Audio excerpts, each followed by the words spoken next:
ನಮಸ್ಕಾರ ವೀಕ್ಷಕರೇ, ಜಿ ಕನ್ನಡ ವಾಹಿನಿಗೆ ಸ್ವಾಗತ. ಆರ್‌ಬಿಐ ಇತ್ತೀಚೆಗೆ ಬಿಡುಗಡೆ ಮಾಡಿರುವ ಹ್ಯಾಂಡ್ಬುಕ್ ಆಫ್ ಸ್ಟ್ಯಾಟಿಸ್ಟಿಕ್ಸ್ ವರದಿಯ ಪ್ರಕಾರ 2025-26ನೇ ಸಾಲಿನ ಭಾರತದ ಅತ್ಯಂತ ಶ್ರೀಮಂತ ರಾಜ್ಯಗಳ ಪಟ್ಟಿಯಲ್ಲಿ ಮಹಾರಾಷ್ಟ್ರ ಮೊದಲನೇ ಸ್ಥಾನದಲ್ಲಿದ್ದರೆ ತಮಿಳುನಾಡು ಮತ್ತು ಕರ್ನಾಟಕ ಪ್ರಮುಖ ಸ್ಥಾನಗಳನ್ನು ಕಾಯ್ದುಕೊಂಡಿವೆ. ಇದರ ಬಗ್ಗೆ ಸಂಪೂರ್ಣವಾದ ವಿವರವನ್ನು ತಿಳಿಯೋಣ. ರಾಜ್ಯದ ಒಟ್ಟು ಆಂತರಿಕ ಉತ್ಪನ್ನದ ಆಧಾರದ ಮೇಲೆ ಪಟ್ಟಿ ಹೀಗಿದೆ. ಮೊದಲನೇ ಸ್ಥಾನದಲ್ಲಿ ಮಹಾರಾಷ್ಟ್ರ ರಾಜ್ಯವಿದೆ.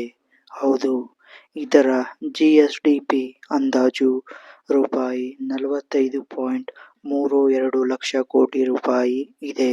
ಇನ್ನು ಎರಡನೇ ಸ್ಥಾನದಲ್ಲಿ ತಮಿಳುನಾಡು ರಾಜ್ಯ ರೂಪಾಯಿ 31.19 ಲಕ್ಷ ಕೋಟಿ ಜಿಎಸ್ಡಿಪಿ ಅಂದಾಜು ಮೊತ್ತ ಇದೆ ಅಂತಾನೆ ಹೇಳಬಹುದು.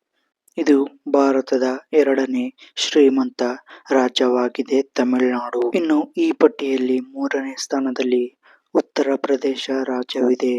ಇದು ಸುಮಾರು 29.78 ಲಕ್ಷ ಕೋಟಿ ರೂಪಾಯಿ ಜಿಎಸ್ಡಿಪಿ ಅಂದಾಜು ಇದೆ. ಇದರಿಂದ ಭಾರತದ ಮೂರನೇ ಶ್ರೀಮಂತ ರಾಜ್ಯ ಇದಾಗಿದೆ. ಇನ್ನು ನಾಲ್ಕನೇ ಸ್ಥಾನದಲ್ಲಿ ನಮ್ಮ ಹೆಮ್ಮೆಯ ರಾಜ್ಯ ಕರ್ನಾಟಕ ಇದೆ.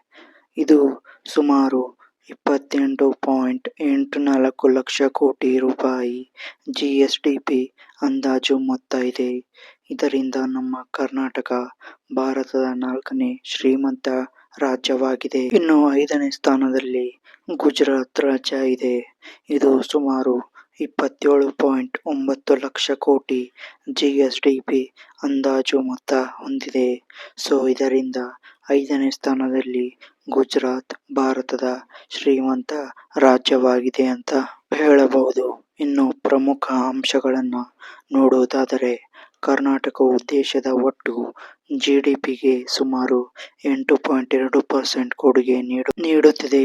ಇಲ್ಲಿ ಮುಖ್ಯವಾಗಿ ಬೆಂಗಳೂರಿನ ತಾಂತ್ರಿಕ ಬೆಳವಣಿಗೆಯಿಂದಾಗಿ ಕರ್ನಾಟಕವು ನಾಲ್ಕನೇ ಸ್ಥಾನದಲ್ಲಿದ್ದರೂ ತಲಾ ಆದಾಯದಲ್ಲಿ ದೇಶದ ಮುಂಚೂಣಿಯಲ್ಲಿರುವ ರಾಜ್ಯಗಳಲ್ಲಿ ಒಂದಾಗಿದೆ ನಮ್ಮ ಹೆಮ್ಮೆಯ ಕರ್ನಾಟಕ ರಾಜ್ಯ. ಕೇವಲ ಒಟ್ಟು ಆಸ್ತಿಯನ್ನು ನೋಡದೆ ಪ್ರತಿಯೊಬ್ಬ ವ್ಯಕ್ತಿಯ ಸರಾಸರಿ ಆದಾಯವನ್ನು ಲೆಕ್ಕ ಹಾಕಿದರೆ ದೆಹಲಿ, ತೆಲಂಗಾಣ ಮತ್ತು ಕರ್ನಾಟಕ ಮೊದಲ ಸ್ಥಾನಗಳಲ್ಲಿ ಕಾಣಿಸಿಕೊಳ್ಳುತ್ತವೆ.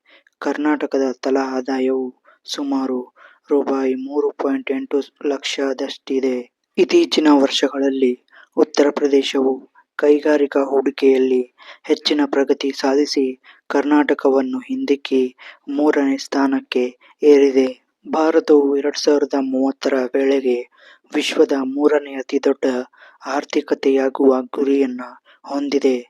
ಅದಕ್ಕೆ ದಕ್ಷಿಣ ಭಾರತದ ರಾಜ್ಯಗಳಾದ ಕರ್ನಾಟಕ ಮತ್ತು ತಮಿಳುನಾಡು ಆರ್ಥಿಕ ಎಂಜಿನ್ಗಳಾಗಿ ಕೆಲಸ ಮಾಡುತ್ತಿವೆ ಎಂದು ಆರ್‌ಬಿಐ ವರದಿ ತಿಳಿಸಿದೆ.